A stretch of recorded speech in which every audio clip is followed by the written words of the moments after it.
രാജ്യത്തിൻ്റെ ജനാധിപത്യത്തിൻ്റെ ശ്രീകോവിലെന്ന് നാം വിശേഷിപ്പിക്കുന്ന ഈ പാർലമെന്റിൽ ആർക്കാകും 18ാം ലോക്സഭയിൽ മേധാവിത്വം ലഭിക്കുക എന്നറിയാൻ ജൂൺ 4 വരെ കാത്തിരിക്കണം. എന്തായാലും വരുന്ന 2 മാസക്കാലം ഭാരതത്തിൻ്റെ എല്ലാ പ്രദേശങ്ങളിലും ഉത്സവകാലമാണ്. ജനാധിപത്യത്തിൻ്റെ ഉത്സവകാലം. മഹാഭാരതത്തിലേക്ക് എല്ലാ മാന്യ പ്രേക്ഷകർക്കും സ്വാഗതം. ഇന്നത്തെ ദിവസം നമുക്കറിയാം വളരെ വാർത്തകൾ കൊണ്ട് സജീവമായ ഒരു ദിവസമാണ്. കാരണം കേരളത്തെ സംബന്ധിച്ച് 2ാം ഘട്ടത്തിലാണ് വോട്ടെടുപ്പ് നടക്കുന്നത്. ഏപ്രിൽ മാസം 26-ാം തീയതി നമ്മുടെ സംസ്ഥാനം പോളിംഗ് ബൂത്തിലേക്ക് ഒറ്റ ഫേസായി നീങ്ങാൻ പോവുകയാണ്. അങ്ങനെ 2ാം ഘട്ട വോട്ടെടുപ്പ് നടക്കുന്ന ലോക്സഭാ മണ്ഡലങ്ങളിലേക്ക് നാമനിർദ്ദേശ പത്രിക സമർപ്പിക്കുവാനുള്ള അവസാന തീയതിയായിരുന്നു ഇന്ന്. കേരളത്തെ സംബന്ധിച്ച് പ്രത്യേകിച്ച് BJPക്കും NDAയ്ക്കും കരുത്തു പകരുന്ന ഏറ്റവും പ്രധാനപ്പെട്ട അവരുടെ 3 സ്ഥാനാർത്ഥികൾ, സംസ്ഥാന അധ്യക്ഷൻ K. സുരേന്ദ്രൻ വയനാട്ടിൽ, അതോടൊപ്പം തിരുവനന്തപുരത്ത് കേന്ദ്രമന്ത്രി രാജീവ് ചന്ദ്രശേഖർ, തൃശ്ശൂരിൽ ദേശീയ തലത്തിൽ തന്നെ ഉറ്റുനോക്കുന്ന മത്സരം നടക്കുന്ന തൃശ്ശൂരിലെ സ്ഥാനാർത്ഥി സുരേഷ് ഗോപി, അങ്ങനെ BJPയുടെ ഏറ്റവും കരുത്തരായ സ്ഥാനാർത്ഥികളെന്ന് പത്രിക സമർപ്പിച്ചു. ഏതാണ്ട് കേരളത്തിലെ മുഴുവൻ മണ്ഡലങ്ങളിലായി 290 സ്ഥാനാർത്ഥികൾ ഈ ലോക്സഭാ തെരഞ്ഞെടുപ്പിൽ ജനവിധി തേടുന്നു. അങ്ങനെ വളരെ വാർത്താസമ്പന്നമായ ദിനത്തിൽ നമുക്ക് ദേശീയ തലത്തിലെ ചില അപ്ഡേറ്റുകളോടുകൂടി മഹാഭാരതത്തിൻ്റെ ഈ എപ്പിസോഡ് ആരംഭിക്കാം. ദേശീയ തലത്തിലെ ഏറ്റവും ശ്രദ്ധേയമായ വാർത്തകളിലൊന്ന് ഇന്ന് വൈകുന്നേരം പുറത്തു വന്നത് അമേഠി ലോക്സഭാ മണ്ഡലത്തിലെ കോൺഗ്രസിൻ്റെ സ്ഥാനാർത്ഥിത്വം സംബന്ധിച്ചാണ്.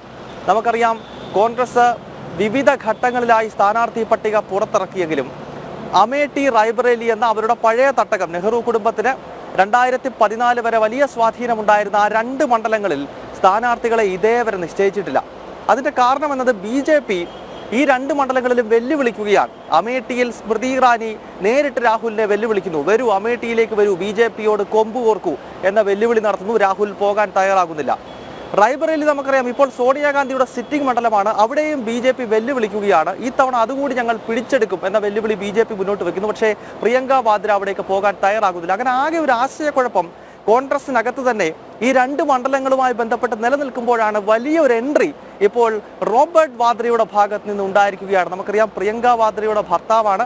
ഒപ്പം വിവിധ വിവാദ വിഷയങ്ങളിൽ, കള്ളപ്പണ വെളുപ്പിക്കലാണെങ്കിലും ഭൂമി കുംഭകോണമാണെങ്കിലും അങ്ങനെ വിവാദങ്ങളിൽ നിറഞ്ഞു നിൽക്കുന്ന റോബർട്ട് വാദ്ര ഇപ്പോൾ സ്വയം അവകാശപ്പെടുന്നു, തനിക്ക് അമേഠിയിൽ വലിയ സ്വാധീനമുണ്ട്, താൻ അമേഠിയിലേക്ക് എത്താം, വിജയം ഉറപ്പാണ്, ഗാന്ധി കുടുംബം വീണ്ടും ആ മണ്ഡലം തിരിച്ചു പിടിക്കുമെന്ന പ്രഖ്യാപനം നടത്തുന്നു. അതുമായി ബന്ധപ്പെട്ട റിപ്പോർട്ടിലൂടെ നമുക്ക് മഹാഭാരതത്തിന്റെ ഈ എപ്പിസോഡ് ഇവിടെ ആരംഭിക്കാം. ഒരു ദേശീയ മാധ്യമത്തിന് നൽകിയ അഭിമുഖത്തിലാണ് റോബർട്ട് വാദ്ര തന്റെ രാഷ്ട്രീയ മോഹം തുറന്നു പറഞ്ഞത്.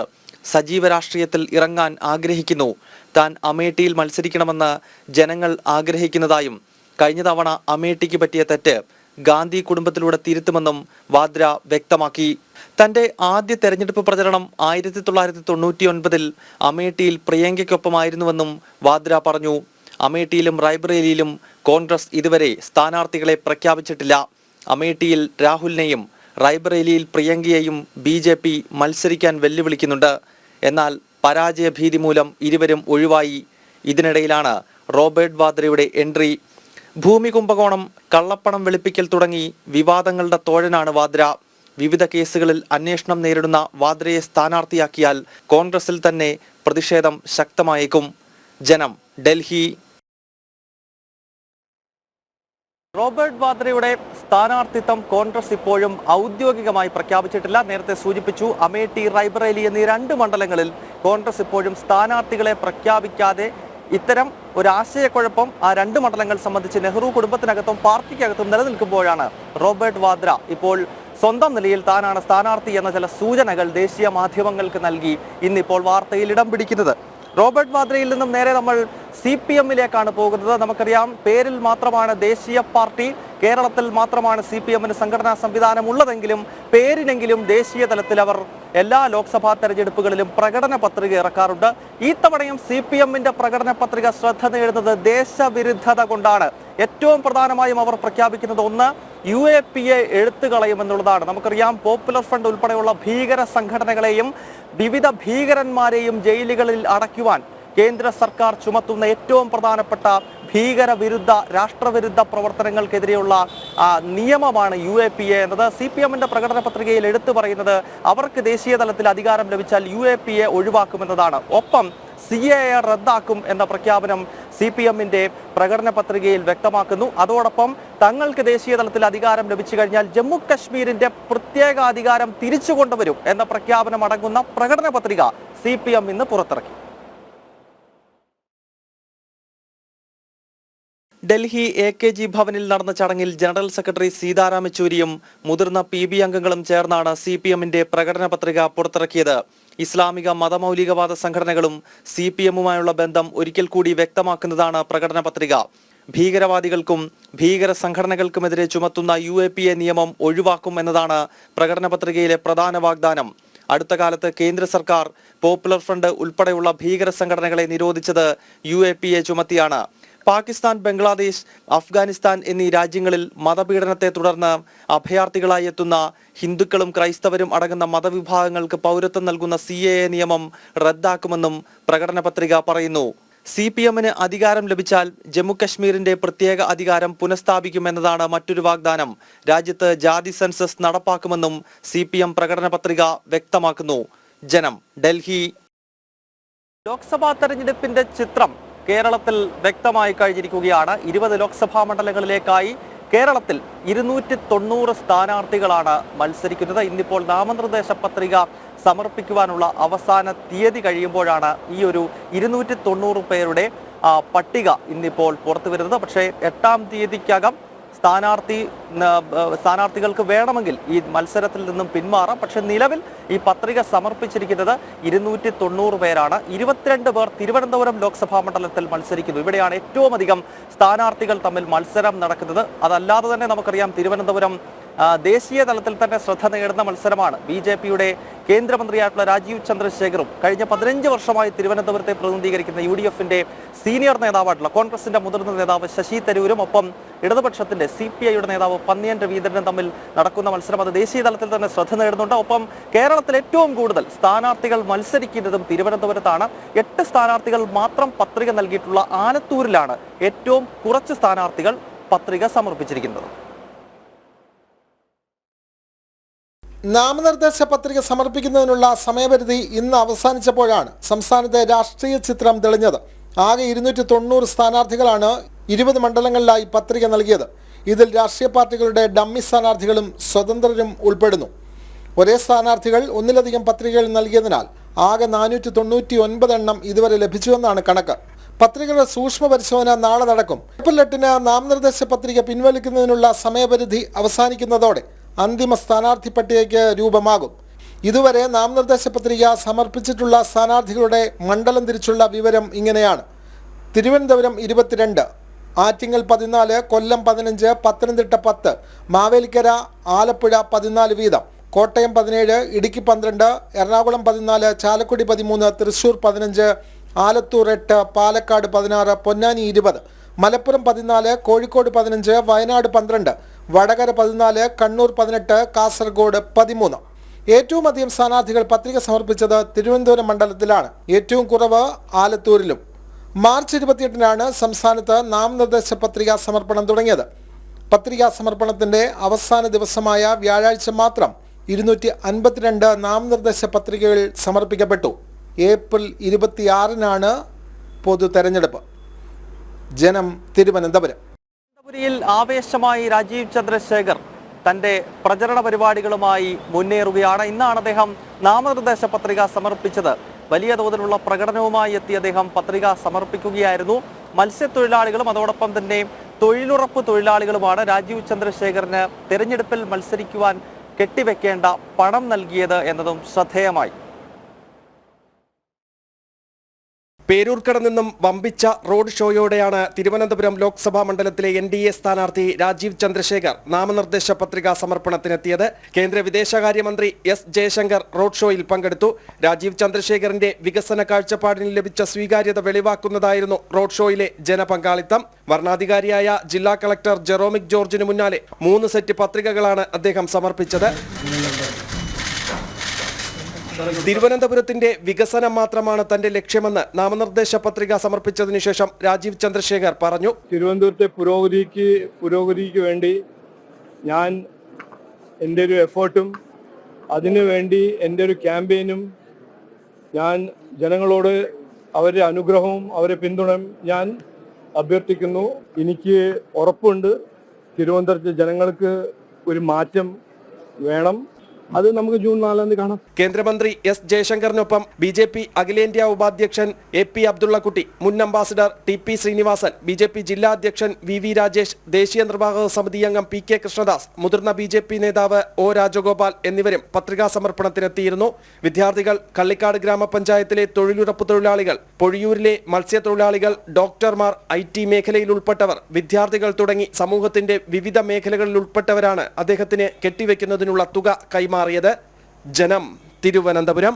നേരെ നമുക്ക് വയനാട് ചുരം കയറാം. ദേശീയ തലത്തിൽ തന്നെ ശ്രദ്ധയാകർഷിക്കുന്ന മത്സരം നടക്കുകയാണ് വയനാട്ടിൽ നമുക്കറിയാം BJPയുടെ സംസ്ഥാന അധ്യക്ഷനായിട്ടുള്ള K സുരേന്ദ്രനാണ് അവിടെ ഇക്കുറി രാഹുലിനെ നേരിടുന്നത്. ഇന്ന് K സുരേന്ദ്രൻ പത്രിക സമർപ്പിക്കുമ്പോൾ കൂടെ ഉണ്ടായിരുന്നത് മറ്റാരുമല്ല, കഴിഞ്ഞ ലോക്സഭാ തെരഞ്ഞെടുപ്പിൽ നെഹ്റു കുടുംബത്തിന്റെ പരമ്പരാഗത ശക്തി കേന്ദ്രത്തിൽ രാഹുലിനെ മലർത്തിയടിച്ച സ്മൃതി ഇറാനി, BJPയുടെ തീപ്പൊരി നേതാവായിട്ടുള്ള സ്മൃതി ഇറാനി തന്നെ ഇന്ന് വയനാട്ടിൽ K സുരേന്ദ്രന് ഒപ്പമുണ്ടായിരുന്നു. കൃത്യമായ സന്ദേശം രാഹുലിനെ പിന്തുണയ്ക്കുന്ന മുസ്ലിം ലീഗിനുമൊക്കെ NDA വയനാടിന്റെ മണ്ണിൽ നൽകുകയാണ്.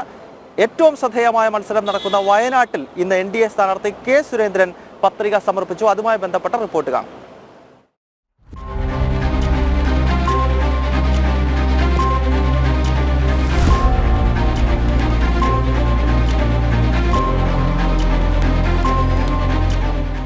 സ്മൃതി ഇറാനിക്കും മുതിർന്ന BJP നേതാക്കൾക്കും ഒപ്പമെത്തിയ NDA സ്ഥാനാർത്ഥി K സുരേന്ദ്രൻ നാമനിർദ്ദേശ പത്രിക സമർപ്പിച്ചു.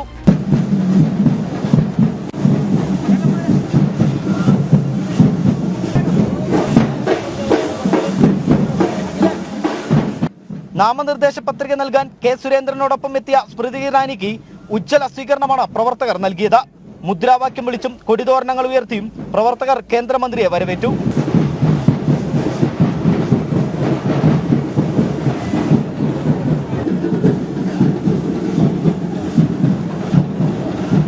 പ്രചാരണ വാഹനത്തിലെത്തിയ കേന്ദ്രമന്ത്രി പ്രവർത്തകരോട് സംവദിച്ചു. हमारे प्रदेश के अध्यक्ष भारतीय जनता पार्टी के कार्यकर्ताओं का नेतृत्व करते हुए प्रधानमंत्री मोदी की यशस्वी जीत को सुनिश्चित करते हुए अपना नामांकन बड़ों के आशीर्वाद से, जनता के स्नेह और सहयोग से दाखिल करने वाले हैं. प्रदेश अध्यक्ष जी को बहुत बहुत अभिनंदन, बहुत बहुत शुभकामनाएं. സ്ഥാനാർത്ഥിയും കേന്ദ്രമന്ത്രിയും കാണാൻ റോഡിനിരുവശം നിരവധി പേരാണ് തടിച്ചുകൂടിയത്. ഉത്തരേന്ത്യയിൽ CPM-ഉം കോൺഗ്രസും ബായി ബായി ആണെന്ന് സ്മൃതി ഇറാനി പറഞ്ഞു. There is a hugging in Delhi and a begging in Kerala which needs to be explained. Why is it that when the alliance partners come together for a rally in the national capital, there seems to be no animosity, but when it comes to the seat of Wayanad, there is this competition that is taking place. If the alliance was intact, would the alliance have two separate candidates in Wayanad? And if the alliance is a non-starter to begin with, can then the Congress claim any kind of victory, electoral or moral, with regards to the Congress leadership and the alliance that it comes about? ജനങ്ങൾക്കൊപ്പം സംസാരിച്ചും ചിത്രങ്ങൾ പകർത്തിയതിനും ശേഷമാണ് സ്മൃതി ഇറാനി യാത്ര തിരിച്ചത്. Cameraman Tony ആന്റണിക്കൊപ്പം Arjun PS, ജനം, വയനാട്. വയനാട്ടിൽ നിന്നും നേരെ തൃശ്ശൂരിലേക്ക് പോകാം. തൃശ്ശൂരിലെ ഈ തവണത്തെ പോരാട്ടം നേരത്തെ വയനാടിനെ കുറിച്ചും തിരുവനന്തപുരത്തെ കുറിച്ചും പറഞ്ഞതുപോലെ തന്നെയാണ്. ദേശീയ തലത്തിൽ ശ്രദ്ധ നേടുന്ന, പ്രത്യേകിച്ച് BJP വലിയ പ്രതീക്ഷ വെച്ച് പുലർത്തുന്ന മണ്ഡലങ്ങളിൽ ഒന്നാണ് തൃശ്ശൂരിലെ സ്ഥാനാർത്ഥി സുരേഷ് ഗോപി. അദ്ദേഹത്തിന്റെ പ്രചരണം നമുക്കറിയാം, 1-2 ആഴ്ച മുമ്പോ മാസങ്ങൾ മുമ്പോ ഒന്നുമല്ല, കഴിഞ്ഞ കുറേ നാളുകളായി അദ്ദേഹം തൃശ്ശൂർ കേന്ദ്രീകരിച്ചുകൊണ്ട് ജനങ്ങളുടെ ഇടയിൽ ഇറങ്ങിച്ചെന്ന് ഒരു തൃശ്ശൂർക്കാരനായി നിന്നുകൊണ്ട് തൃശ്ശൂർ എടുക്കാനുള്ള ശ്രമമാണ് സുരേഷ് ഗോപി നടത്തുന്നത്. ഇന്ന് അദ്ദേഹവും നാമനിർദ്ദേശ പത്രിക സമർപ്പിച്ചു. വലിയ ജനപങ്കാളിത്തത്തോടു കൂടിയുള്ള റോഡ് ഷോയായി എത്തിയാണ് സുരേഷ് ഗോപിയും പത്രിക സമർപ്പിച്ചത്. വിജയം ഉറപ്പാണ് എന്ന പ്രതികരണവും അതിനുശേഷം അദ്ദേഹം മാധ്യമങ്ങളോട് സംസാരിക്കവേ പങ്കുവച്ചു. രാവിലെ ക്ഷേത്ര ദർശനത്തിന് ശേഷം 11 മണിയോടെ അയ്യന്തോൾ അമർ ജവാൻ ജ്യോതിയിലെത്തിയ സുരേഷ് ഗോപിയെ സ്വീകരിക്കാനെത്തിയത് 100 കണക്കിന് പ്രവർത്തകരാണ്. തുടർന്ന് പുഷ്പാർച്ചനയ്ക്ക് ശേഷം പ്രവർത്തകരോടൊപ്പം പ്രകടനത്തോടെയാണ് സ്ഥാനാർത്ഥി കളക്ടറേറ്റിലേക്ക് എത്തിയത്. തുടർന്ന് ജില്ലാ വരണാധികാരിക്ക് മുമ്പാകെ സുരേഷ് ഗോപി നാമനിർദ്ദേശ പത്രിക സമർപ്പിച്ചു. BJP ജില്ലാ അധ്യക്ഷൻ അഡ്വക്കേറ്റ് KK അനീഷ് കുമാർ, സംസ്ഥാന സെക്രട്ടറി A നാഗേഷ് തുടങ്ങി BJP സംസ്ഥാന ജില്ലാ നേതാക്കളും സ്ഥാനാർത്ഥിക്കൊപ്പമുണ്ടായിരുന്നു. വലിയ ആത്മവിശ്വാസത്തിലാണെന്നും ഇത്തവണ വിജയിക്കുമെന്നും സുരേഷ് ഗോപി പറഞ്ഞു. നല്ല ആത്മവിശ്വാസമാണ്. അതിപ്പോൾ ഇന്നുകൊണ്ടല്ല, ഇത്രയും ദിവസമല്ല, കഴിഞ്ഞ കുറേ മാസങ്ങളായിട്ടുള്ള ലഭിച്ചുകൊണ്ടിരിക്കുന്ന ഒരു വൈബ്രേഷനുണ്ട്, ഒരു പൾസുണ്ട്. അത് വെച്ചിട്ടുള്ള ആത്മവിശ്വാസമാണ്. അല്ല, അത് പാർട്ടി തീരുമാനിക്കുന്ന ഒരു സ്ട്രാറ്റജിയുണ്ട്. അതനുസരിച്ചാണ് പോയിക്കൊണ്ടിരിക്കുന്നത്. ഇപ്പോൾ കൂടുതലും കുടുംബയോഗങ്ങളാണ്. ഇനിയിപ്പം വാഹന പ്രചരണം തുടങ്ങും. മണ്ഡല സന്ദർശനങ്ങൾ കുറച്ചുകൂടി ഒന്ന് ടൗൺ ഏരിയാസ് എല്ലാം കവർ ചെയ്യുക, അതൊക്കെ ഉണ്ടാവും. സുരേഷ് ഗോപിക്ക് നാമനിർദ്ദേശ പത്രിക സമർപ്പിക്കുമ്പോൾ കെട്ടിവെക്കാനുള്ള തുക നൽകിയത് തൃശൂരിലെ മത്സ്യത്തൊഴിലാളികളാണ്. രണ്ടാം ഘട്ട പ്രചാരണവും പുരോഗമിക്കുമ്പോൾ വലിയ ജനസ്വീകാര്യതയാണ് സുരേഷ് ഗോപിക്ക് ലഭിക്കുന്നത്. എല്ലായിടത്തും ചർച്ചയാക്കുന്നത് വികസനം തന്നെയാണ്. സുരേഷ് ഗോപിയുടെ പ്രവർത്തനത്തിൽ NDA നേതൃത്വവും പ്രവർത്തകരും വലിയ വിജയപ്രതീക്ഷയിൽ തന്നെയാണുള്ളത്. ജനം, തൃശൂർ. നാമനിർദ്ദേശ പത്രിക സമർപ്പിച്ച പ്രമുഖ വ്യക്തികളിൽ സുരേഷ് ഗോപിയും ഉൾപ്പെടുന്നു. K. സുരേന്ദ്രനും അതോടൊപ്പം തന്നെ രാജീവ് ചന്ദ്രശേഖറും ഒക്കെ അടങ്ങുന്ന NDAയുടെ പ്രമുഖ സ്ഥാനാർത്ഥികൾ ഇന്ന് പത്രിക സമർപ്പിച്ചു. കഴിഞ്ഞ 2-3 ദിവസമായി കേരളത്തിൽ വിവിധ മുന്നണികളിലെ പ്രമുഖ സ്ഥാനാർത്ഥികൾ അവരുടെ പത്രികകൾ സമർപ്പിക്കുകയായിരുന്നു. അങ്ങനെ കേരളത്തിലെ ഈ ലോക്സഭാ തെരഞ്ഞെടുപ്പിന്റെ ചിത്രം ഏതാണ്ട് ഇന്നത്തെ ദിവസത്തോടുകൂടി വ്യക്തമായി കഴിഞ്ഞിരിക്കുന്നു. കേന്ദ്ര വിദേശകാര്യമന്ത്രി ജയശങ്കർ ഇന്ന് തലസ്ഥാനത്തുണ്ടായിരുന്നു. നേരത്തെ രാജീവ് ചന്ദ്രശേഖറിന്റെ നാമനിർദ്ദേശ പത്രിക സമർപ്പണവുമായി ബന്ധപ്പെട്ട റിപ്പോർട്ടിൽ കണ്ടു ജയശങ്കറിന്റെ സാന്നിധ്യം. ഇന്ന് രാജീവ് ചന്ദ്രശേഖറിന്റെ റോഡ് ഷോയിൽ ജയശങ്കർ ഉണ്ടായിരുന്നു. അതിനുശേഷം അദ്ദേഹം നടത്തിയിട്ടുള്ള പ്രതികരണത്തിലേക്കാണ് ഇനി പോകുന്നത്. വരുന്ന ലോക്സഭാ തെരഞ്ഞെടുപ്പ് വികസിത ഭാരതത്തിനായെന്ന് കേന്ദ്ര വിദേശകാര്യമന്ത്രി S. ജയശങ്കർ. മാറ്റങ്ങൾ കേരളത്തിലും പ്രകടമാകും. NDA സ്ഥാനാർത്ഥി രാജീവ് ചന്ദ്രശേഖറിന് പിന്തുണയറിയിച്ചാണ് വിദേശകാര്യമന്ത്രി ഇന്ന് തലസ്ഥാനത്ത് എത്തിയത്. അടുത്ത 25 വർഷത്തേക്കുള്ള വികസന പദ്ധതികൾ മുന്നിൽ കണ്ടാണ് കേന്ദ്ര സർക്കാർ പ്രവർത്തിക്കുന്നതെന്നും കേന്ദ്ര വിദേശകാര്യമന്ത്രി ജയശങ്കർ വ്യക്തമാക്കി. തിരുവനന്തപുരം ജില്ലയിലെ വികസന സാധ്യതകൾ ചൂണ്ടിക്കാട്ടിയായിരുന്നു വിദേശകാര്യമന്ത്രി S. ജയശങ്കറിന്റെ മാധ്യമങ്ങളെ കാണൽ. കേന്ദ്ര സർക്കാരിന്റെ പോയ വർഷത്തെ പ്രവർത്തനങ്ങൾ ജനങ്ങൾ വിലയിരുത്തുമെന്നും കേരളത്തിലെ ജനങ്ങളിലേക്ക് കേന്ദ്ര സർക്കാരിന്റെ വികസന പദ്ധതികൾ എത്തിക്കാൻ സാധിച്ചത് മോദി സർക്കാരിന്റെ വിജയമാണെന്നും S. ജയശങ്കർ പറഞ്ഞു. കേന്ദ്രമന്ത്രിയും തിരുവനന്തപുരം മണ്ഡലത്തിലെ NDA സ്ഥാനാർത്ഥിയുമായ രാജീവ് ചന്ദ്രശേഖറിന് പൂർണ്ണ പിന്തുണ അറിയിച്ചായിരുന്നു അദ്ദേഹം മാധ്യമങ്ങളെ കണ്ടത്. Rajeev Chandrasekharan ji, myself, I have worked with him for 5 years. He is a very respected colleague. For me, as foreign minister, I can tell you, in many areas he's been a very direct support. So I felt I should also come and show my support and my solidarity as he's filing the nomination. അടുത്ത 25 വർഷത്തേക്കുള്ള വികസന പദ്ധതികൾ മുന്നിൽ കണ്ടാണ് കേന്ദ്ര സർക്കാർ പ്രവർത്തിക്കുന്നത്. ഭാരതത്തിൽ എന്തൊക്കെ വികസനങ്ങളും മാറ്റങ്ങളും കൊണ്ടുവരണമെന്നുള്ള കൃത്യമായ അവബോധം കേന്ദ്ര സർക്കാരിനുണ്ട്. പ്രധാനമന്ത്രിയുടെ പ്രവർത്തനങ്ങൾക്ക് ഓരോ മണ്ഡലത്തിലുമുള്ള NDAയുടെ സ്ഥാനാർത്ഥികൾ കരുത്തു പകരുന്നെന്നും അദ്ദേഹം പറഞ്ഞു. Now, before we come to Rajiv ji, let me say a few words about today, what is happening as we go into elections. കൂടാതെ കേരളത്തിൽ നിന്ന് ഒരുപാട് പേർ വിദേശ രാജ്യങ്ങളിലേക്ക് പോകാനുണ്ടെന്നും വിദേശങ്ങളുമായി ഇന്ത്യയുടെ ബന്ധം ഇന്ന് ദൃഢമാണെന്നും യുദ്ധമുഖത്തും കൊറോണ മഹാമാരിക്കാലത്തും കുടുങ്ങിക്കിടന്നവരെ തിരികെ രാജ്യത്തിലേക്ക് എത്തിക്കാൻ പ്രധാനമന്ത്രിക്ക് സാധിച്ചു. നമ്മുടെ രാജ്യത്ത് നിന്ന് വിദേശ രാജ്യങ്ങളിലേക്ക് പോകുന്നവർ വളരെ ആത്മവിശ്വാസത്തോടെയാണ് പോകുന്നത്. പ്രവാസികളെയും സാധാരണക്കാരെയും നരേന്ദ്രമോദി സർക്കാർ ഒരുപോലെയാണ് ചേർത്ത് പിടിക്കുന്നതെന്നും അദ്ദേഹം വ്യക്തമാക്കി. ജനം, തിരുവനന്തപുരം.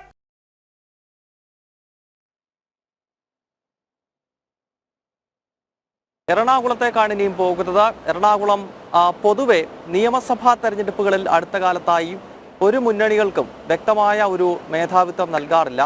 UDFും LDFും മാറി മാറി ജയിക്കുന്ന ഒരു ട്രെൻഡ് നിയമസഭാ തെരഞ്ഞെടുപ്പുകളിൽ അടുത്ത കാലത്ത് എറണാകുളത്ത് കാണാൻ കഴിയുന്നുവെങ്കിലും ലോക്സഭാ തെരഞ്ഞെടുപ്പിൽ പൊതുവെ എറണാകുളം മണ്ഡലം അത് വലത്തോട്ടാണ്, അല്ലെങ്കിൽ UDFിനൊപ്പം നിൽക്കുന്ന ഒരു കാഴ്ചയാണ് സമീപ കാലഘട്ടങ്ങളിൽ നമുക്ക് കാണാൻ കഴിഞ്ഞിട്ടുള്ളത്. എന്തായാലും ഈ തവണ മെട്രോ നഗരത്തെ ചുവപ്പിക്കാൻ ഒരുങ്ങുകയാണ് ഇടതുപക്ഷം.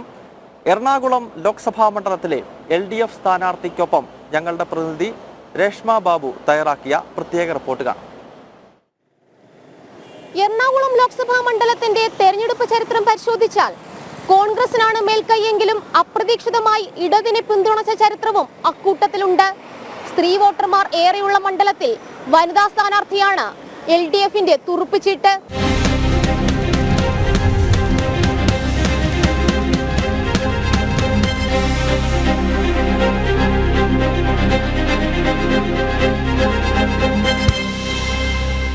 LDF സ്ഥാനാർത്ഥി അധ്യാപികയായ KJ ഷൈൻ പറവൂർ നഗരസഭാംഗം. അധ്യാപക സംഘടനാ പ്രവർത്തനത്തിലടക്കം സജീവം. സമുദായ സമവാക്യങ്ങൾക്ക് ഏറെ പ്രാധാന്യമുള്ള മണ്ഡലത്തിൽ ലത്തീൻ സമുദായാംഗം കൂടിയായ KJ ഷൈനിലൂടെ വിജയം നേടാമെന്ന് ഇടതുമുന്നണി കരുതുന്നു.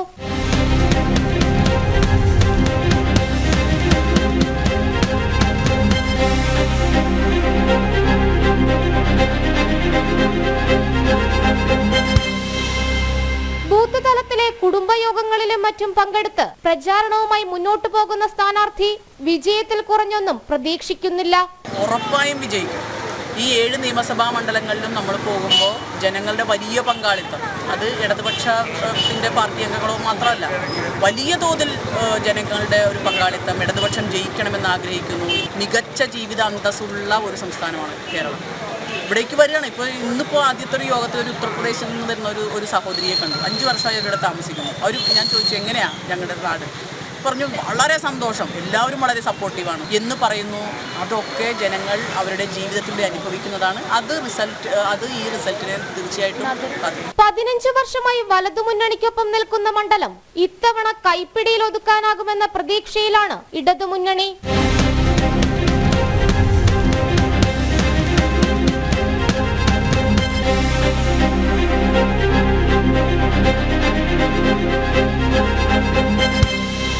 നഗരപരിധിക്ക് പുറത്തുനിന്നുമുള്ള സ്ഥാനാർത്ഥിയാണെന്ന എതിരാളികളുടെ വിമർശനത്തിന് KJ ഷൈന്റെ മറുപടി ഇങ്ങനെ. എറണാകുളം പാർലമെന്റ് മണ്ഡലത്തിൽ ജീവിക്കുന്ന ഒരാളാണ് ഞാൻ. പുറത്തുനിന്ന് വന്ന ആളല്ല. ഞാനിവിടെ സാധാരണക്കാരുടെ ഇടയിൽ പ്രവർത്തിക്കുന്നു. സ്ത്രീകളുടെ പ്രസ്ഥാനത്തിന്റെ ഭാഗമായി പ്രവർത്തിക്കുന്നു. കുട്ടികളുടെയും യുവാക്കളുടെയും പ്രസ്ഥാനത്തിന്റെ ഭാഗമായി പ്രവർത്തിക്കുന്നു. ഇതിങ്ങനെയൊക്കെ പ്രവർത്തിച്ചിരുന്ന ആളാണ്. ജനങ്ങൾക്ക് വേണ്ടി പ്രവർത്തിക്കുന്നവരെ കാര്യമായിട്ടുണ്ട്.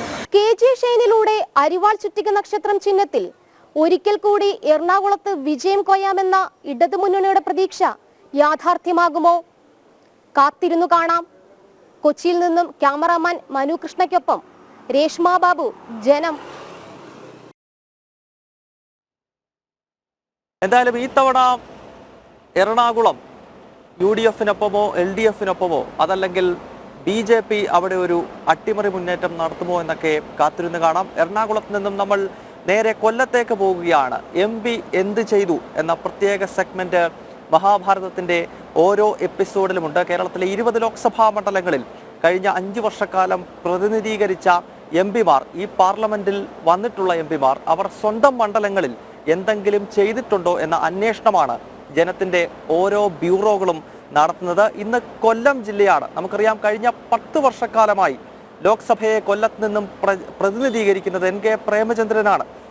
പക്ഷേ അദ്ദേഹത്തിനെതിരെ വലിയ വിമർശനം കൊല്ലത്ത് BJP ആകട്ടെ അതല്ലെങ്കിൽ ഇടതുപക്ഷമാകട്ടെ ഉയർത്തിവിടുന്നു. അതായത് കാര്യമായ ഒന്നും ചെയ്യുന്നില്ല, വാചകമടി മാത്രമേ ഉള്ളൂ എന്നതാണ് വിമർശനം. മാത്രമല്ല, കേന്ദ്ര സർക്കാരിൻ്റെ പദ്ധതികൾ, പ്രത്യേകിച്ച് കേരളത്തിലെല്ലായിടത്തും കേന്ദ്ര സർക്കാരിൻ്റെ വിവിധ വികസന പദ്ധതികൾ കേരളത്തെ കൂടുതൽ സമ്പന്നമാക്കുകയാണ്. പ്രത്യേകിച്ച് നാഷണൽ ഹൈവേയുടെ വികസനമൊക്കെ ഉൾപ്പെടെയുള്ള വിഷയങ്ങൾ. അത്തരം വികസന പ്രവർത്തനങ്ങളുടെ ക്രെഡിറ്റ് അടി മാത്രമാണ് NK പ്രേമചന്ദ്രൻ കഴിഞ്ഞ 10 വർഷക്കാലം നടത്തിയിട്ടുള്ളത് എന്ന വിമർശനമാണ് ഈ തെരഞ്ഞെടുപ്പ് കാലത്ത് ശക്തമാകുന്നത്. 10 കൊല്ലം കൊല്ലത്ത് നിന്നുള്ള ലോക്സഭാംഗമായി പാർലമെന്റിൽ ഇരുന്നയാളാണ് NK പ്രേമചന്ദ്രൻ. മികച്ച പാർലമെന്റേറിയൻ തുടങ്ങിയ ഖ്യാതികൾ നിലനിൽക്കുമ്പോൾ തന്നെ അദ്ദേഹം കൊല്ലത്തിനായി കൊണ്ടുവന്ന വികസന പദ്ധതികൾ എന്തെല്ലാമാണ് പരിശോധിക്കപ്പെടേണ്ടതുണ്ട്.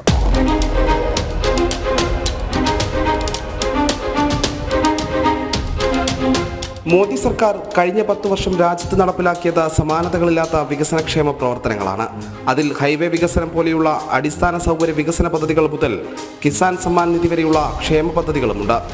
ഈ പദ്ധതികളുടെ എല്ലാം ലക്ഷക്കണക്കിന് ഉപഭോക്താക്കളാണ് കൊല്ലം ലോക്സഭാ മണ്ഡലത്തിലുള്ളത്. 400 കോടി ചെലവഴിച്ച് നടത്തുന്ന കൊല്ലം റെയിൽവേ സ്റ്റേഷന്റെ നവീകരണം, ചെങ്കോട്ട വഴിയുള്ള കൊല്ലം ചെന്നൈ പാത ഇരട്ടിപ്പും വൈദ്യുതിവൽക്കരണ പ്രവർത്തികളും എന്നിവയെല്ലാം കൂടി ചേരുമ്പോൾ കൊല്ലം സ്റ്റേഷൻ കേരളത്തിലെ തന്നെ റെയിൽവേ ഹബ്ബായി മാറും. 2 റീച്ചുകളിലായി 4000 കോടിയിലധികം രൂപ ചെലവഴിച്ച് പുരോഗമിക്കുന്ന ദേശീയപാത 66-ന്റെ 6 വരി വികസനം, കാലങ്ങൾ നീണ്ട കാത്തിരിപ്പിനൊടുവിൽ സാധ്യമാക്കിയ ബൈപ്പാസ് വികസനം, അഞ്ചലിലെ ദേശീയപാത സംഗമം. വികസന സ്വപ്നങ്ങൾ കൊല്ലത്തിന്റെ മുഖച്ഛായ തന്നെ മാറ്റിമറിക്കുമെന്നുറപ്പ്. പ്രധാനമന്ത്രി ഗ്രാമീൺ സഡക് യോജന വഴി മണ്ഡലത്തിലെ 13 റോഡുകൾക്ക് അനുവദിച്ചത് 40 കോടി രൂപ. ജില്ലയിലെ 4.26 ലക്ഷം കുടുംബങ്ങൾക്ക് കുടിവെള്ളം എത്തിക്കുന്ന ജൽജീവൻ മിഷൻ. നീണ്ടകര ക്യാൻസർ സെന്ററിന്റെ വികസനം, PMJJBY, PMSBY തുടങ്ങിയ സാമൂഹ്യ സുരക്ഷാ പദ്ധതികളിലൂടെ ജില്ലയിൽ 10 ലക്ഷം പേർക്ക് ഇൻഷുറൻസ് പരിരക്ഷയും കേന്ദ്രം നൽകുന്നു. ഇവയിൽ ഭൂരിഭാഗം പദ്ധതികളും കേന്ദ്രം നേരിട്ട് ഗുണഭോക്താക്കളിലേക്ക് എത്തിക്കുന്നതോ പൊതുവിൽ നടക്കുന്ന വികസന പ്രവർത്തനങ്ങളുമാണ്. 10 വർഷം ലോകസഭാംഗമായിട്ടും അടയാള മുദ്ര പതിപ്പിക്കുന്ന വികസന പ്രവർത്തനങ്ങൾ ഒന്നും തന്നെ നടപ്പിലാക്കാൻ NK പ്രേമചന്ദ്രന് സാധിച്ചിട്ടില്ലെന്ന് സാരം.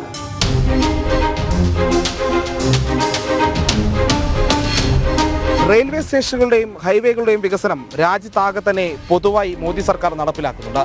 കേന്ദ്ര സർക്കാർ കോടാനുകോടികൾ ചെലവഴിച്ച് റോഡുകൾ വികസിപ്പിക്കുകയും റെയിൽവേ സ്റ്റേഷനുകൾ ലോക നിലവാരത്തിലേക്ക് ഉയർത്തുകയും ചെയ്യുമ്പോൾ അതിലെങ്ങനെ NK പ്രേമചന്ദ്രൻ MPക്ക് അവകാശവാദം ഉന്നയിക്കാൻ കഴിയുമെന്നാണ് ഉയരുന്ന ചോദ്യം. കൊല്ലത്ത് നിന്നും പ്രജിത് മോഹനൻ, ജനം.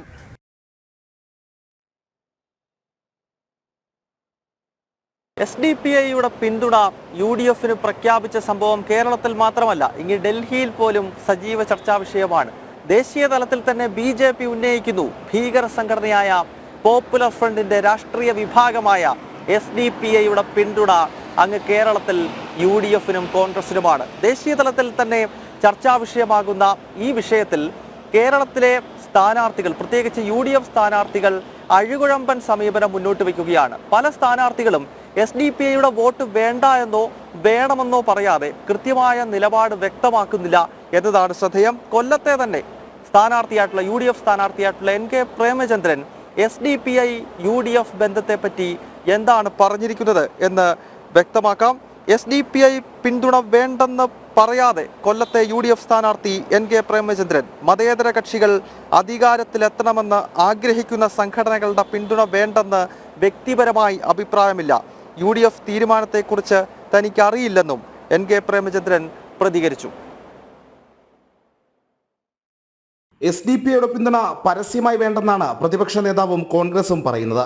പക്ഷേ കൊല്ലത്തെ UDF സ്ഥാനാർത്ഥിക്ക് അതിനോടത്ര യോജിപ്പില്ല. പിന്തുണയിൽ തെറ്റില്ലെന്നാണ് വ്യക്തിപരമായ അഭിപ്രായമെന്നും SDPI വോട്ട് വേണ്ടെന്ന് UDF തീരുമാനിച്ചിട്ടുണ്ടോ എന്ന് അറിയില്ലെന്നുമാണ് പ്രേമചന്ദ്രൻ പറയുന്നത്. നാമനിർദ്ദേശ പത്രിക സമർപ്പിച്ചിറങ്ങിയ ശേഷമാണ് കൊല്ലത്തെ UDF സ്ഥാനാർത്ഥിയും RSP നേതാവുമായ പ്രേമചന്ദ്രൻ SDPI പിന്തുണ സ്വീകരിക്കുന്നതിനെ സ്വാഗതം ചെയ്തത്. UDFനും തന്റെ പാർട്ടിക്കും ഒറ്റ അഭിപ്രായമാണെന്നും പ്രേമചന്ദ്രൻ പറയുന്നു. SDPI പിന്തുണയുടെ കാര്യത്തിൽ UDF തീരുമാനത്തെക്കുറിച്ചുള്ള ചോദ്യത്തിന് ആലോചിച്ച് മറുപടി പറയുമെന്നായിരുന്നു പ്രേമചന്ദ്രന്റെ മറുപടി. കോൺഗ്രസിന്റെ നിലപാടിന് വഴങ്ങാതെ തീവ്ര ന്യൂനപക്ഷ വോട്ടുകളെ പെട്ടിയിലാക്കി വിജയിച്ചു കയറാനുള്ള ശ്രമമാണ് NK പ്രേമചന്ദ്രൻ നടത്തുന്നതെന്ന് വ്യക്തം. പ്രേമചന്ദ്രന്റെ പാർട്ടിയും UDF ഘടകകക്ഷിയുമായ RSPക്കും SDPI വോട്ട് വേണ്ടെന്ന UDF തീരുമാനത്തോട് യോജിപ്പില്ലെന്നതാണ് സത്യം. ചൊവ്വാഴ്ച കൊല്ലത്ത് സംഘടിപ്പിച്ച ഫേസ് ടു ഫേസ് പരിപാടിയിൽ RSP സംസ്ഥാന സെക്രട്ടറി ഷിബു ബേബി ജോണും SDPI പിന്തുണ തള്ളാൻ തയ്യാറായിരുന്നില്ല. ജനം, കൊല്ലം. എന്തായാലും SDPI UDFന് പിന്തുണ നൽകിയ സംഭവം, അതിൽ കൃത്യമായ നിലപാട് വ്യക്തമാക്കാൻ കോൺഗ്രസിന്റെയും UDFന്റെയും നേതാക്കൾക്ക് ഇപ്പോഴും കഴിയുന്നില്ല. പക്ഷെ ഒരു കാര്യമുണ്ട്, ഇത്തരം തീവ്ര സംഘടനകളുടെ പിന്തുണയും വോട്ടും കേരളത്തിലെ ഇടതു വലത് മുന്നണികൾ ഇതാദ്യമായല്ല സ്വീകരിക്കുന്നത്. നമുക്കറിയാം, ജമാഅത്തെ ഇസ്ലാമി പോലെയുള്ള തീവ്ര ഇസ്ലാമിക സംഘടനയുടെ പിന്തുണ UDFും LDFും നേരത്തെ സ്വീകരിച്ചിട്ടുണ്ട്. 2009 ലോക്സഭാ തെരഞ്ഞെടുപ്പിൽ കൊടും ഭീകരനായ അബ്ദുൾ നാസർ മദനിയുടെ PDPയുടെ പിന്തുണ LDFനായിരുന്നുവെന്ന് മാത്രമല്ല, ശംഖുമുഖത്തും പൊന്നാനിയിലും അബ്ദുൾ നാസർ മദനിയുമായി ഇന്നത്തെ കേരളത്തിന്റെ മുഖ്യമന്ത്രിയും അന്നത്തെ CPIMന്റെ സംസ്ഥാന സെക്രട്ടറിയുമായ പിണറായി വിജയൻ വേദി പങ്കിട്ടു എന്ന് മാത്രവുമല്ല, അബ്ദുൾ നാസർ മദനിയെ പോലെ ഒരു കൊടും ഭീകരനെ സമാധാനത്തിന്റെ വെള്ളരിപ്രാവായി ചിത്രീകരിക്കുവാൻ പിണറായി വിജയൻ അന്ന് ശംഖുമുഖത്തും പൊന്നാനിയിലും ശ്രമിച്ചിരുന്നു. SDPI പിന്തുണയുടെ പേരിൽ UDFനെ കുറ്റപ്പെടുത്താൻ LDFനോ LDFനെ കുറ്റം പറയാൻ UDFനോ സാധിക്കത്തില്ല. വർഗീയ ശക്തികളുടെ വോട്ടുകൾ ഈ രണ്ട് മുന്നണികളും കേരളത്തിൽ മാറി മാറി വാങ്ങിയിട്ടുണ്ട്. ഇവരുമായി രഹസ്യമായും പരസ്യമായും ബാന്ധവമുണ്ടാക്കിയിട്ടുണ്ട് ഈ രണ്ട് മുന്നണികൾ എന്ന കാര്യം കൂടി ഈ ഘട്ടത്തിൽ ഓർമ്മപ്പെടുത്തണം. എന്തായാലും കൊല്ലത്ത് നിന്നും നമ്മൾ മാവേലിക്കരയിലേക്കാണ് മഹാഭാരതം പോകുന്നത്. നമുക്കറിയാം, വളരെ നിർണായകമായ മത്സരം നടക്കുന്ന, ശക്തമായ ത്രികോണ മത്സരം നടക്കുന്ന മണ്ഡലമാണ് മാവേലിക്കര. മാവേലിക്കരയിലെ NDAയുടെ സ്ഥാനാർത്ഥി അദ്ദേഹം BDJS-ന്റെ സ്ഥാനാർത്ഥി കൂടിയാണ്. അദ്ദേഹം ഞങ്ങളുടെ ആലപ്പുഴ പ്രതിനിധിയുമായി അദ്ദേഹത്തിൻ്റെ തെരഞ്ഞെടുപ്പ് പ്രചരണവും അതോടൊപ്പം തന്നെ വിജയ പ്രതീക്ഷകളും ഒപ്പം കേന്ദ്ര സർക്കാരിൻ്റെ വികസന നേട്ടങ്ങൾ ഉയർത്തിപ്പിടിച്ചുള്ള പ്രചരണത്തിന് എത്രത്തോളം റെസ്പോൺസ് ജനങ്ങളിൽ നിന്നും ലഭിക്കുന്നു, ഇക്കാര്യമെല്ലാം ബൈജു കലാശാല, അദ്ദേഹമാണ് NDAയുടെ മാവേലിക്കര സ്ഥാനാർത്ഥി. അദ്ദേഹം ഞങ്ങളുടെ ആലപ്പുഴ പ്രതിനിധിയുമായി നൽകിയ അഭിമുഖം അത് കാണാം. മാവേലിക്കരയിലെ NDA സ്ഥാനാർത്ഥി ബൈജു കലാശാല ഇന്ന് ചെങ്ങന്നൂർ RDO മുമ്പാകെ നാമനിർദ്ദേശ പത്രിക സമർപ്പിച്ചു. ചെങ്ങന്നൂർ റെയിൽവേ സ്റ്റേഷന്റെ വികസനം അടക്കമുള്ള കാര്യങ്ങളാണ് NDA പ്രധാനമായും തെരഞ്ഞെടുപ്പിൽ പ്രചാരണായുധങ്ങളായി ഉപയോഗിക്കുന്നത്. കേന്ദ്ര സർക്കാരിന്റെ വികസന പദ്ധതികൾ അടക്കമുള്ളവ മുന്നോട്ട് വെച്ച് തന്നെയാണ് ഈ കഴിഞ്ഞ പ്രചരണങ്ങളൊക്കെ. ഇപ്പം 3ാം ഘട്ട പ്രചരണവും കഴിഞ്ഞു അല്ലേ? ഇനി എന്താണ് ഇനിയിപ്പോൾ ഈ അടുത്ത ഘട്ട പ്രചരണം തുടങ്ങി എന്തായിരിക്കും കൂടുതലായി ജനങ്ങളിലേക്ക് എത്തിക്കുന്നത്? NDA സർക്കാരിൻ്റെ ഭരണ നേട്ടങ്ങൾ മാത്രം പറഞ്ഞാൽ മതി, അത് മാത്രമേ പറയുന്നുള്ളൂ. മറ്റുള്ള 2 മുന്നണിക്ക് ഒന്നും പറയാനില്ലല്ലോ. അവർക്ക് പറയാനുള്ളത് ഒറ്റ കാര്യമാണ്, അത് അവർ ഒരുമിച്ച് പറയാതെ 2ആയി പറയുന്നു എന്ന് മാത്രമേ ഉള്ളൂ. NDA സംബന്ധിച്ച് കഴിഞ്ഞ 10 വർഷക്കാലത്തെ മോദി ഗവൺമെൻറ്റിൻ്റെ ഭരണ നേട്ടങ്ങൾ ജനങ്ങളോട് എണ്ണി പറഞ്ഞാണ് NDA സ്ഥാനാർത്ഥി എന്ന രൂപത്തിൽ ഞാൻ വോട്ട് പിടിക്കുന്നത്. അപ്പോൾ ജനങ്ങളുടെ പ്രതികരണവും അത് തന്നെയാണ്. വമ്പൻ പ്രതികരണമാണ് ജനങ്ങളിൽ നിന്ന്. കാര്യം ഈ മോദി സർക്കാരിൻ്റെ നന്മ എല്ലാവരിലും ഏതാണ്ട് എത്തിച്ചേർന്നിട്ടുണ്ട് എന്നതാണ് യാഥാർത്ഥ്യം. കഴിഞ്ഞ തവണ 1,30,000-ത്തിലധികം വോട്ടുകൾ ഇവിടെ BDJS-ന് നേടാൻ കഴിഞ്ഞിട്ടുണ്ട്. BDJS-ന് വേരോട്ടമുള്ള മണ്ണ് കൂടിയാണ് മാവേലിക്കര മണ്ഡലത്തിൽ. ഇത്തവണ വോട്ട് വിഹിതം ഏത് രീതിയിലായിരിക്കും വർദ്ധിക്കുന്നത്? ഈ വോട്ട് വിഹിതം ഇതിനകത്ത് വോട്ട് വിഹിതം എന്ന് ഇപ്പോൾ കഴിഞ്ഞ തെരഞ്ഞെടുപ്പിനേക്കാൾ വ്യത്യസ്തമായ ഒരു സാഹചര്യം ഈ മണ്ഡലത്തെ സംബന്ധിച്ചു, പ്രത്യേകിച്ച് മാവേലിക്കരയെ സംബന്ധിച്ചു. കഴിഞ്ഞ 1.5 വർഷക്കാലമായി ഭാരതീയ ജനതാ പാർട്ടി ചെയ്തിട്ടുള്ള ഒരു വലിയ സംഘടനാ വർക്ക് ഈ മണ്ഡലത്തിലുണ്ട്. ഞാൻ BDJS സ്ഥാനാർത്ഥി അല്ല NDA സ്ഥാനാർത്ഥിയായിട്ട് നിൽക്കുമ്പോൾ എൻ്റെ അടിത്തറ കഴിഞ്ഞ 1.5 വർഷക്കാലത്തെ ഭാരതീയ ജനതാ പാർട്ടി ചെയ്തു വെച്ചിട്ടുള്ള സംഘടനാപരമായ വർക്കാണ്. അതെനിക്ക് എന്തെന്നില്ലാത്ത മുൻതൂക്കം തരുന്നുണ്ട്. അപ്പോൾ കഴിഞ്ഞ പ്രാവശ്യത്തെ വോട്ടിൻ്റെ പെർസെൻറ്റേജ് അല്ല പ്രശ്നം. അതിനപ്പുറം നമ്മൾ നോക്കിയാൽ ജയിക്കാൻ എത്ര വോട്ട് വേണം? കഴിഞ്ഞ പ്രാവശ്യം 1,33,000 വോട്ട് ശ്രീ തഴവ സഹദേവൻ നേടി. ഇപ്രാവശ്യം ജയിക്കാൻ ഒരു ശക്തമായ ത്രികോണ മത്സരം വരുമ്പോൾ ജയിക്കാൻ എത്ര വോട്ട് വേണമെന്ന് നമുക്കറിയാം. യഥാർത്ഥത്തിൽ ആ വോട്ട് ഇപ്പോൾ NDAക്കുണ്ട്. ഈ മണ്ഡലത്തിൽ ജയിക്കാൻ ആവശ്യമായ വോട്ട് NDA മുന്നണിക്ക് ഈ മണ്ഡലത്തിൽ പോകുന്നുണ്ട്. തികഞ്ഞ വിജയപ്രതീക്ഷ തന്നെയാണ് മണ്ഡലത്തിലുള്ളത് അല്ലേ? വിജയത്തെ കുറഞ്ഞൊന്നും പ്രതീക്ഷിക്കുന്നില്ല. വിജയിക്കുമെന്ന കാര്യത്തിൽ ഒരു സംശയമില്ല. അത് അനിവാര്യമാണ്. നാടിൻ്റെ നന്മയ്ക്കും വികസനത്തിനും അനിവാര്യമായ ഒരു വിജയമായി മാവേലിക്കര വിജയം മാറും. ഇപ്പോൾ പ്രചരണമൊക്കെ 2-3 ഘട്ടങ്ങളൊക്കെ കടന്നിരിക്കുന്നു. വോട്ടർമാരെയൊക്കെ നേരിൽ കണ്ടു. ഇവിടുത്തെ MP എന്ന് പറയുന്നത് 3 ടേം തുടർച്ചയായ MP ആളാണ്. എന്താണ് ഈ ആളുകൾക്കൊക്കെ ഇവിടുത്തെ ഒരു വികസനം MP പറയുമ്പോൾ പോലും വോട്ടർമാർക്ക് എന്താണ് പറയാനുള്ളത്? ഇതിനകത്തൊരു കാര്യമുണ്ട്. അത് ഈ നിലവിലെ സിറ്റിംഗ് MPക്ക് അറിയാം. അതുകൊണ്ടാണല്ലോ പുള്ളിക്കാരൻ ആദ്യം ഞാൻ മത്സരിക്കുന്നില്ല എന്ന് പറഞ്ഞത്. പുള്ളി പണി നിർത്തി പോയതാ. പിന്നെന്താ വന്നതെന്ന് എനിക്കറിയത്തില്ല. പുള്ളിക്ക് ജനങ്ങളെ ഭയമാണ്.